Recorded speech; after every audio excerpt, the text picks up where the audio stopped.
maraming diskusyon. Dito lang yan sa inyong istasyon 95.9 Lasal Radio. Halina't abangan favorite DJ nyo. Mga bagong musika dito maririnig. Merong senti, merong pampakilig. Mga estudyante na bisibisihan. Sariling radyo natin ang tutukan.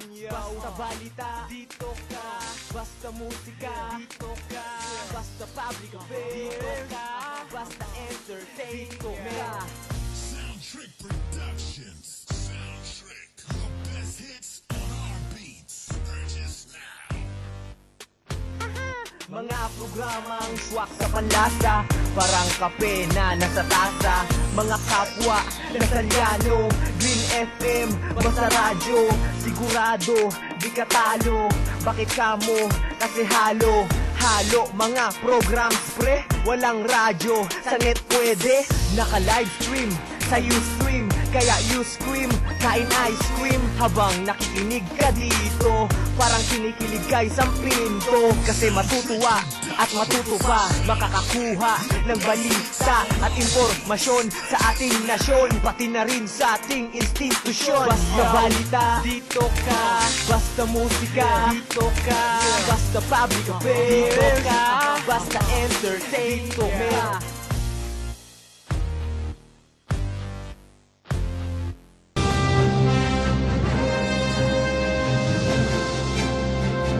Broadcaster ng Pilipinas.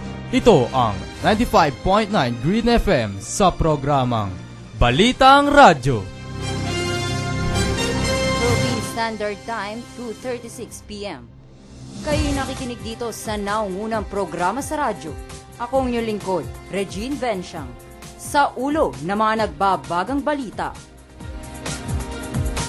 80,000 PCOS machine dadaan sa public bidding ng COMELEC. Ruta para sa prosesyon ng Nazareno, isa sa ayos ng MMDA.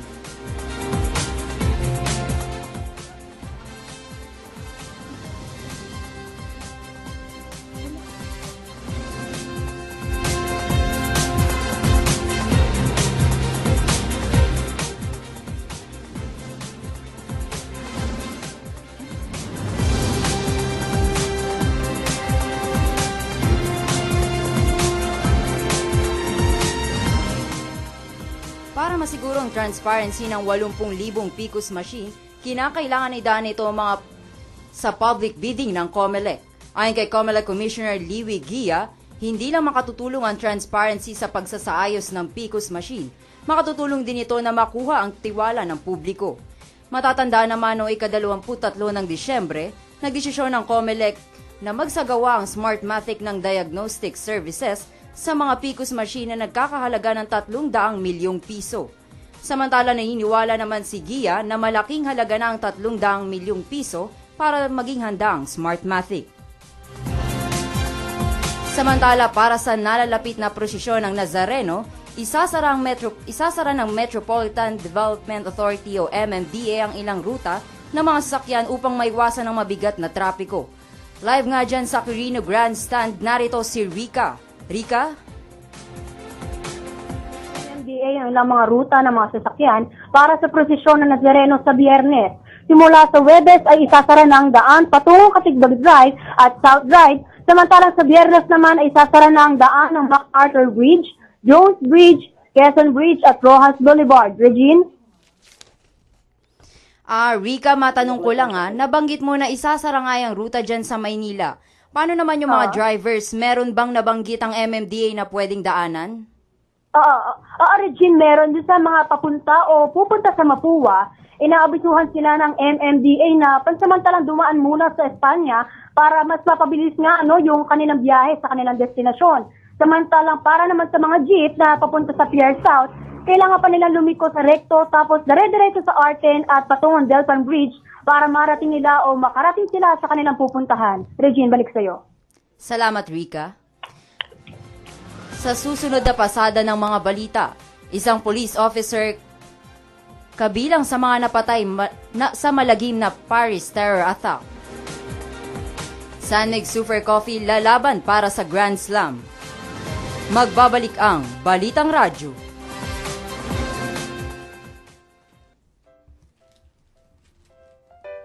naman sa Luneta Park? Ayoko. Bakit naman? Pista ng Nazareno. Malamang marami na namang deboto ang pupunta. Baka maipit lang tayo sa traffic. Hassle kayo. Ano ka ba? Handa ang MMDA, no? Sa katunayan nga, nagplano na sila ng traffic management at clean-out efforts para wala nang alalahanin ng mga tao. Talaga? Ba't ngayon mo lang kasi sinabi? Tara na, bilis! Excited? Hindi ka naman kasi nagtatanong. Di na may kakailang pagiging reliyoso ng mga Pilipino, kaya naman nakapagandaan na ang Metropolitan Manila Development Authority ng mga planong siguradong makakatulong sa mga deboto. Ilan sa mga ito ang Rescue Team, Traffic Discipline at Metro Parkway Clearing Group. Nag-deploy naman ang mahigit sa 2,000 tauhan ng MMDA para sa proyektong ito. Time check, 2:40 p.m. Nagbabalik ang Balitang Radyo. Patay ang isang police officer sa malagim na terror attack sa Paris. Para sa kabuuang detalye, narito si Rocky Macalit. Rocky? Tama ka, Greg G, naging marahas nga ang isinagawang pag-atake ng 2 terorista sa isang French newspaper na Charlie Hebdo. Pang-12 na ang isang public o police officer na anak ng isang native Muslim na lumipat lamang sa France. Kinilala naman ang biktima na si Ahmed Merabat na nakapwesto sa sidewalk ng barilin siya ng isa sa mga terorista habang tumataka sa mga ito. Mabilis naman kumalat ang balita at nag-trending din sa social media ang mga salitang Jesu Ahmed o I am Ahmed. Regine? Rocky, ano naman ang mga naging reaksyon ng mga journalist sa naturang terror attack? Regine, hindi nga naging magandang naging reaksyon ng mga kapwa natin journalist. No? Dito sa Pilipinas, nagsagawa sila ng pagtitirik ng kandila para na rin sa pakikiramay sa mga namatay dito sa nangyari nga pamamaril na ito. At dito naman sa Paris, France, nagkaroon nga ng pagtitirik din ng kandila at pinatay din ng ilaw sa Eiffel Tower para na rin may pahayag ang kanilang pakikidalamhati sa mga namatay. Regine? May mga kababayan ba tayo dyan na sa Paris na apektado? Oo, Regine, meron nga tayong mga ilang kababayan natin na nakikita na kada lumalabas sila, hiningian sila ng ID at ng passport para na rin sa kanilang seguridad. Regine. Salamat, Rocky. Sagupan ng Mixers laban Elasto Painters. Para sa kabuuan balita, narito si Nico Biona. Haharap na ngayong araw ang Sunmid Super Coffee Mixers para kung ng una nilang Grand Slam kontra Raymond Schneider, score ng PLCC World Cup 18 Basketball Association of PBA Governors Cup. Nasa kamay ng Mixers ang lead na 2-1 sa Best of 5 series at maaaring maging ika-apat sa 39 na taong kasaysayan ng liga na mag-uuwi ng 3 titulo sa iisang season. Samantala, gaganapin naman ang laro mamayang 8 ng gabi sa Smart Araneta Coliseum. Regine? Salamat, Nico. At iyan ang kalipunan ng mga balita na aming nakalap sa araw na ito. Muli ako si Regine Bensiang. Ito ang 95.9 Green FM, Balitang Radyo. Magandang hapon.